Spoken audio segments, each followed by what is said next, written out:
होली आने वाली है और होली के मौके पे हम सब अपने घर पे टिक्की, समोसा, चाट ये सब तो बनाते ही हैं। पर ये जो रेसिपी है वो सारी बिल्कुल अधूरी है जब तक कि इसके ऊपर हम ना डालें ये दोनों चटनियाँ। जी हाँ, आज हम बनाएंगे इमली की खट्टी मीठी चटनी और साथ में ही ये पुदीना की चटनी, जो खाने में बहुत ही ज़्यादा अमेजिंग बनती है। तो फ्रेंड्स चलिए इसको बनाना शुरू करते हैं। पर आगे बढ़ने से पहले हेलो एवरीवन, मैं हूँ सुमन और आप सबका मेरे चैनल पर स्वागत है।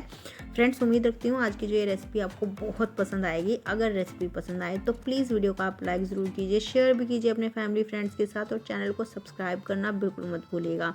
तो चलिए इसे बनाना शुरू करते हैं। तो पुदीना की चटनी बनाने से पहले हमें इमली की चटनी की थोड़ी सी प्रिपरेशन करनी है।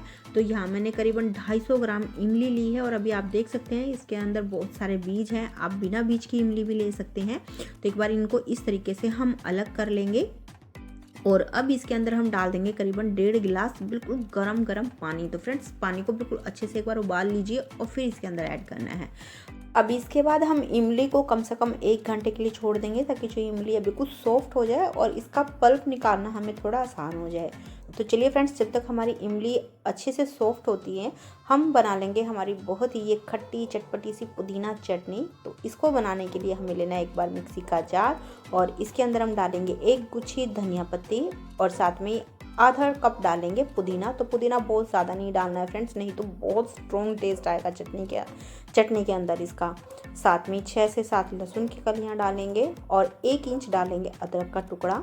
साथ में ही तीखेपन के लिए डालेंगे 4 हरी मिर्ची और 4 ही इसमें हम डाल देंगे आइस क्यूब। तो आइस क्यूब डालने का फ़ायदा ये होता है फ्रेंड्स कि जो हमारी मिक्सी है ना वो एकदम से गर्म नहीं होगी, जिसकी वजह से हमारी जो चटनी है ना उसका कलर काफ़ी इन्हेंस हो जाता है। अब 1 टेबलस्पून डाल देंगे इसमें हम आलू भुजिया। अगर आलू भुजिया नहीं है तो इसकी जगह आप भुने हुए चने की दाल भी डाल सकते हैं, डेसिकेटेड कोकोनट भी डाल सकते हैं या फिर ताज़ा नारियल भी आप इसके अंदर ऐड कर सकते हैं। और 2 टीस्पून डाल देंगे हम नींबू का रस। तो फ्रेंड्स मेरे पास ये नींबू की जो है क्यूब थी, तो यहाँ मैंने 1 क्यूब इसके अंदर ऐड की है। अब इन सभी चीज़ों को अच्छे से हम एक बार पीस लेंगे। तो लीजिए फ्रेंड्स, हमारी पुदीना चटनी बनकर बिल्कुल तैयार है। तो चलिए अब इससे बनाते हैं हम अपनी दही पुदीना चटनी। तो उसके लिए हमें लेना है आधा कप फ्रेश और गाढ़ा दही। तो जितना गाढ़ा दही होगा हमारी चटनी उतनी ही ज़्यादा अच्छी बनेगी। अब जो हमने चटनी तैयार करके रखी हुई है वो डालेंगे इसमें हम 2 टेबलस्पून और इसे एक बार अच्छे से मिक्स कर लेंगे। आप चाहें तो एक बार मिक्सी में भी इसको चला सकते हैं। तो अच्छे से मिक्स करने के बाद अब इसके अंदर हम कुछ मसाले ऐड करेंगे। तो यहाँ मैं ले रही हूँ आधी छोटी चम्मच सफ़ेद वाला नमक को आप अपने टेस्ट के हिसाब से कम ज़्यादा भी यहाँ कर सकते हैं फ्रेंड्स। और आधा टीस्पून डालेंगे इसमें काला नमक और साथ में ही आधे टीस्पून ऐड करेंगे चाट मसाला। तो अगर आप चाट मसाला नहीं डालना चाहते या नहीं है तो आप इसकी जगह आमचूर का पाउडर भी डाल सकते हैं। और साथ में ही आधी छोटी चम्मच डालेंगे भुना हुआ जीरा। तो फ्रेंड्स भुना हुआ जीरा नहीं है तो एक बार तवे पे आप जीरे को अच्छे से भून लें और उसके बाद उसे थोड़ा सा कूट लें। तो चलिए अब इसे अच्छे से हम कर लेंगे मिक्स। तो लीजिए फ्रेंड्स, हमारी पुदीना दही की चटनी बनकर बिल्कुल तैयार है और ये चटनी आप किसी भी चाट के साथ, वड़े के साथ, समोसे के साथ, टिक्की के साथ या फिर आप इसे रोटी या पराठे के साथ भी खाएंगे तो भी ये बहुत ही ज़्यादा टेस्टी लगेगी। तो चलिए इसको तो रखते हैं हम साइड में। और इधर जो हमने इमली भिगो कर रखी थी वो हमारी बिल्कुल अच्छे से सॉफ्ट हो गई है। अब हम हाथों की हेल्प से इसको इस तरीके से मसल कर इसका सारा पल्प अलग कर लेंगे। फ्रेंड्स मिक्सी यूज़ नहीं करनी है। मिक्सी में अगर इसे पीसेंगे तो जो इसके रेशे वगैरह हैं वो भी काफ़ी हद तक पिस जाएंगे, जिससे हमारी इमली की चटनी बिल्कुल ख़राब हो जाएगी। तो इसको हमें हाथों से ही इस तरीके से मसल कर इसका पल्प अलग करना है। तो अभी आप देख सकते हैं मैंने काफ़ी हद तक इसका पल्प अलग कर लिया है। अब इसके बाद हम एक बोल पर रखेंगे छन्नी और जितना भी ये इमली का पल्प है सारा इसके अंदर डाल देंगे और इसे अच्छे से छान लेंगे। तो स्पैचुला वगैरह से, स्पून वगैरह से फ्रेंड्स इतने अच्छे से नहीं होगी, तो हमें हाथों से ही इसको इस तरीके से दबा कर मसल कर इसका जो पल्प है उसको अलग करना है। तो अभी आप देख भी सकते हैं छलनी में कितना सारा जो है इसके रेशे वगैरह बचे हुए हैं।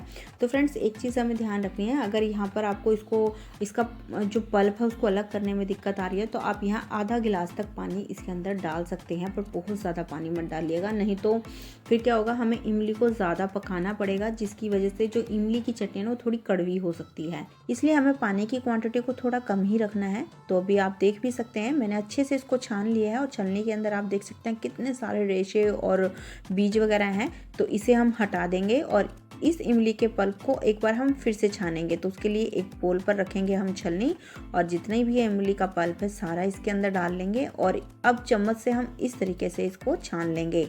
इसमें अगर छोटे मोटे रेशे वगैरह या फिर बीज वगैरह हैं तो वो इस स्टेज पर छलनी में रह जाएंगे।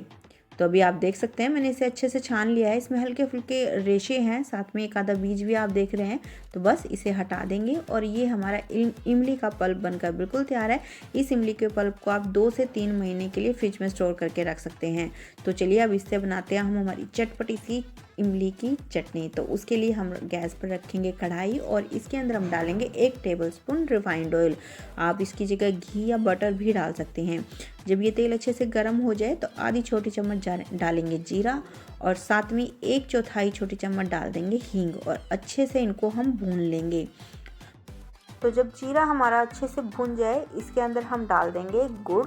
तो गुड़ को लेते समय हमें ध्यान रखना है फ्रेंड्स कि गुड़ को हमें अच्छे से कूट के लेना है या फिर कद्दूकस करके लेना है। वो इसलिए क्योंकि अगर हम मोटे मोटे टुकड़े गुड़ के लेंगे तो उनको मेल्ट करने में ज़्यादा समय लगेगा, जिससे हमारी चटनी जो है थोड़ी सी कड़वी हो सकती है। तो यहाँ मैंने करीबन 300 ग्राम के आसपास गुड़ लिया है। अब ये गुड़ हमारा जले ना, इसलिए इसमें हम डालेंगे 1/4 कप पानी और पानी डालने के बाद हाई फ्लेम पर हम गुड़ को अच्छे से मेल्ट कर लेंगे।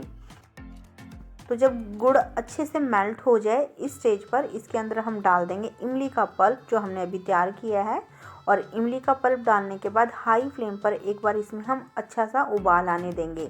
जब बढ़िया से इसमें इस तरीके से उबाल आने लगे तो हम गैस की फ्लेम को लो और मीडियम के बीच में रखेंगे और इसे बीच बीच में चलाते रहेंगे।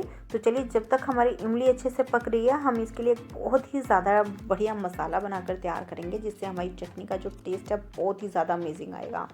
तो इमली के स्पेशल मसाले के लिए हम कढ़ाई के अंदर डालेंगे 2 छोटी चम्मच जीरा और साथ में 1 छोटी चम्मच डालेंगे सौंफ और 1 छोटी चम्मच ही इसमें हम डालेंगे साबुत काली मिर्च और बस लो टू मीडियम फ्लेम पर इसको हम जब तक भून लेंगे जब तक कि इन मसालों में से अच्छी सी खुशबू ना आने लगे, साथ में इनका हल्का सा कलर चेंज ना हो जाए। तो बहुत ही बढ़िया मसाला बनता है फ्रेंड्स। इस मसाले के साथ जब इस इमली की चटनी को हम बनाएंगे ना तो जो इसका टेस्ट है ना वो बिल्कुल वैसा ही आएगा जैसे कि मार्केट में मिलने वाली इमली की चटनी का टेस्ट आता है। तो बस मसालों में से हल्की सी खुशबू आनी शुरू हो गई है और अभी आप देख भी सकते हैं हल्का सा इसका कलर भी चेंज हो गया है। तो चलिए गैस की फ्लेम को बंद कर देंगे और इस मसाले को हम अच्छे से ठंडा होने देंगे। जब ये मसाला बढ़िया से ठंडा हो जाए तो इसको हम एक मिक्सी के जार में ट्रांसफ़र कर लेंगे और इसको दरदरा पीस लेंगे। तो बहुत ज़्यादा बारीक नहीं पीसना है फ्रेंड्स, हमें इस तरीके का हल्का सा दरदरा पाउडर इसका तैयार करना है। तो चलिए हमारा पाउडर बिल्कुल तैयार है और इधर हमारी इमली को पकते हुए करीबन 10 से 12 मिनट हो चुकी हैं और अब इसके अंदर हम ऐड करेंगे मसाले। तो यहाँ सबसे पहले मैं डाल रही हूँ आधी छोटी चम्मच नमक, साथ में आधी छोटी चम्मच ही डालेंगे इसमें हम काला नमक और 1 टीस्पून डाल देंगे इसमें हम सौंठ का पाउडर। तो सौंठ के पाउडर से बहुत बढ़िया टेस्ट आता है चटनी के अंदर फ्रेंड्स, तो आप इसे ज़रूर ऐड कीजिएगा। साथ में 1 छोटी चम्मच डाल देंगे हम कश्मीरी लाल मिर्च। इससे जो चटनी है इसका कलर बहुत बढ़िया आएगा। वैसे आप चाहें तो डाल दें, नहीं तो आप इसे स्किप भी कर सकते हैं। और साथ में 1.5 छोटी चम्मच डालेंगे मसाला जो अभी हमने पीस कर रखा है और बस अच्छे से कर लेंगे एक बार इसको मिक्स। और अब हमारी इमली की चटनी का जो लुक है वो बिल्कुल वैसा आए जैसे हमें मार्केट में मिलने वाली इमली की चटनी का होता है। तो उसके लिए इसमें हम डालेंगे थोड़े से मगज के बीज। इसके बीज आप चाहे तो हटा सकते हैं, बस इससे इमली की चटनी जो है देखने में अच्छी लगती है, खाने में इसका जो टेस्ट है वो कोई खास फर्क नहीं पड़ेगा। तो बस अब इसे हम लो टू मीडियम फ्लेम पर ही 2 से 3 मिनट और कुक कर लेंगे ताकि जो ये मसाले हैं ना वो बढ़िया से पक जाएँ। तो टोटल इस इमली की चटनी को पकाते हुए मुझे 15 मिनट हो चुके हैं फ्रेंड्स और अभी आप देख भी सकते हैं ये बिल्कुल गाढ़ी हो गई है। तो हमारी चटनी अच्छे से कुक हुई है या नहीं इसको चेक करने के लिए हम कोई भी स्टील की चम्मच या फिर कड़छी लेंगे और उसके जो बैक साइड है इस पर इस तरीके से लाइन ड्रॉ करके देखेंगे और इसको हल्का सा करेंगे तिरछा। तो अभी आप देख सकते हैं जो ये लाइन है बिल्कुल भी एक दूसरे के साथ मर्ज नहीं हो रही है, इसका मतलब जो हमारी चटनी है वो बहुत अच्छे से कुक हो गई है। इससे ज़्यादा इसको हमें बिल्कुल कुक नहीं करना है, क्योंकि जैसे जैसे जैसे ठंडी होती जाएगी ये और भी ज़्यादा गाढ़ी होती जाएगी। तो चलिए गैस की फ्लेम को हम बंद कर लेंगे और इसको बिल्कुल ठंडा होने देंगे। तो ये लीजिए फ्रेंड्स, हमारी ये चटपटी खट्टी मीठी बहुत ही टेस्टी इमली की चटनी बनकर बिल्कुल तैयार है। अगर फ्रेंड्स इस स्टेज पर आपके लिए एक टिप है, अगर आपको ऐसा लगे कि जो चटनी अब बहुत ज़्यादा गाढ़ी हो गई है तो आप क्या करें, थोड़ा सा गर्म पानी कर लें और गर्म पानी करके इसमें डाल दें और उसको हल्का सा 2-3 मिनट कुक कर लें। तो जो आपकी चटनी की कंसिस्टेंसी है वो बिल्कुल सही हो जाएगी। तो लीजिए फ्रेंड्स, हमारी इमली की खट्टी मीठी चटपटी सी चटनी बनकर बिल्कुल तैयार है। अभी आप देख सकते हैं कि जो चटनी है इसकी कंसिस्टेंसी कितनी बढ़िया आई है, बिल्कुल वैसी ही आई है जैसे मार्केट में मिलने वाली चटनी की होती है। बिल्कुल हाइजीनिक तरीके से हमने घर पे बनाई है और टेस्टी तो इतनी बनी है कि आप मार्केट की चटनी भी भूल जाएंगे इसके आगे। तो होली भी आने वाली है फ्रेंड्स, तो आप इन दोनों चटनियों को ट्राई करना बिल्कुल मत भूलिएगा। इसे आप किसी भी चाट, पापड़ी चाट पे, दही, टिक्की, समोसे पे डाल के इंजॉय कर सकते हैं। और इस चटनी को कम से कम आप 5 से 6 महीने स्टोर करके भी रख सकते हैं। तो ज़रूर ट्राई कीजिएगा फ्रेंड्स। उम्मीद रखती हूँ आज की जो ये रेसिपी आपको पसंद आई है। रेसिपी पसंद आई है तो प्लीज़ वीडियो को आप लाइक, शेयर और चैनल को सब्सक्राइब करना बिल्कुल मत भूलिएगा। तो मिलते हैं फिर आपसे एक नई रेसिपी के साथ में।